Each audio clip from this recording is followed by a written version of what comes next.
এবার মঞ্চে আসার জন্য আহ্বান জানাচ্ছি ডেইলি স্টার সম্পাদক জনাব মাহফুজ আনামকে। জনাব মাহফুজ আনাম।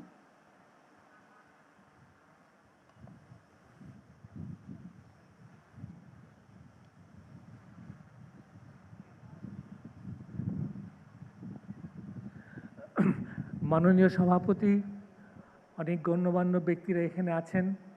আমি আজকে এই শোক সভায় অংশগ্রহণ করতে পেরে নিজেকে অনেক সম্মানিত বোধ করছি। আমি খুবই একজন স্বাধীন সাংবাদিকতায় বিশ্বাস করি এবং সেই বিশ্বাস থেকে আমি কেন বেগম জিয়াকে শ্রদ্ধা করি সেটাই আমি বলতে চাই। ডেইলি স্টারের জন্ম এবং বেগম জিয়ার প্রধানমন্ত্রী হওয়ার সময়টা খুব কাছাকাছি। আমি একজন ইয়াং সাংবাদিক হিসাবে তখন বেশ বলতে পারেন যে believing in the value of independent journalism, যে সরকারকে সবসময় একটা প্রশ্নের মধ্যে রাখবে, সরকারকে অ্যাকাউন্টেবল করবে, এবং সেই স্পিরিটে আমি তখনকার সাংবাদিকতা করেছি।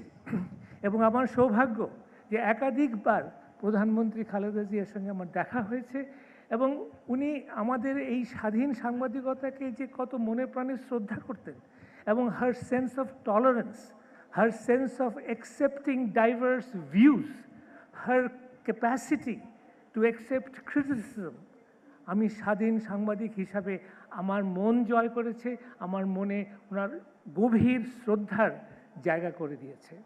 এবং পরবর্তীকালে ওনাকে আরও দেখেছি এবং সত্যিকার অর্থে দেশকে ভালোবেসে দেশের গণতন্ত্রকে সমৃদ্ধ করার ক্ষেত্রেও ওনার অবদানকে আমি স্মরণ করি এবং শ্রদ্ধা জানাই।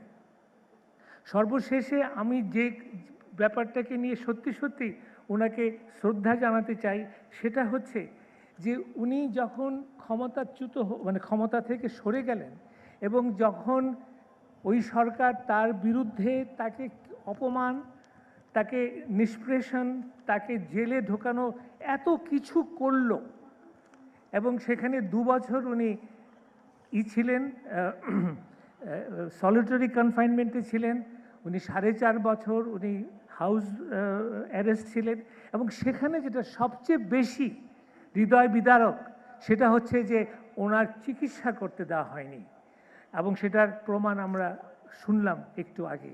এবং এত কিছুর পরেও উনি যখন প্রথম বাণী দিলেন মুক্ত হয়ে 7ই অগস্ট উনি বিএনপির এক সভায় উনি ভাষণ দিলেন এবং সেখানে উনি যে মূল বাণীটা আমাদেরকে দিলেন যে ধ্বংস নয়, প্রতিরোধ নয়, প্রতিহিংসা নয়, প্রতিশোধ নয়।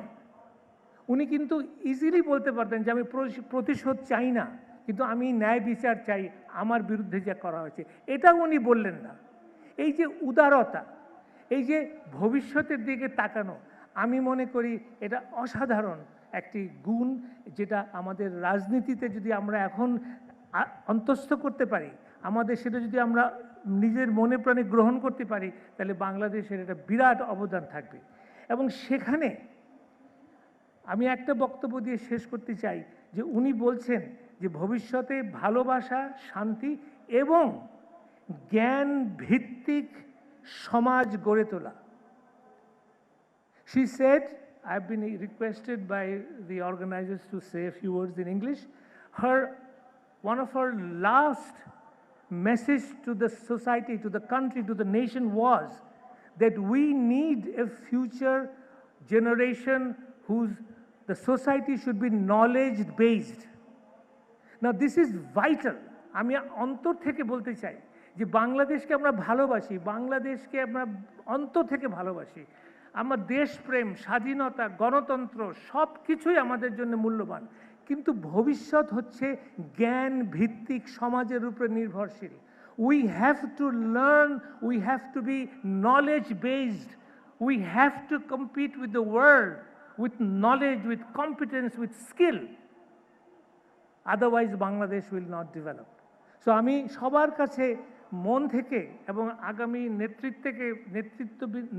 নেতৃত্বকে বলবো, নেতৃবৃন্দকে বলবো যে এই যে খালেদা জিয়ার যে শেষ বাণী জ্ঞান ভিত্তিক সমাজ, আমরা যেন এটা অন্তরে সবার ভেতরে আমরা উপলব্ধি করি।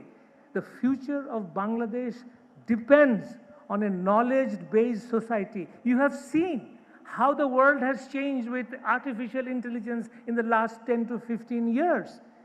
So much is transforming, and it is based on knowledge, on skill, on competence, and that is where we have to go for the future of Bangladesh. Thank you.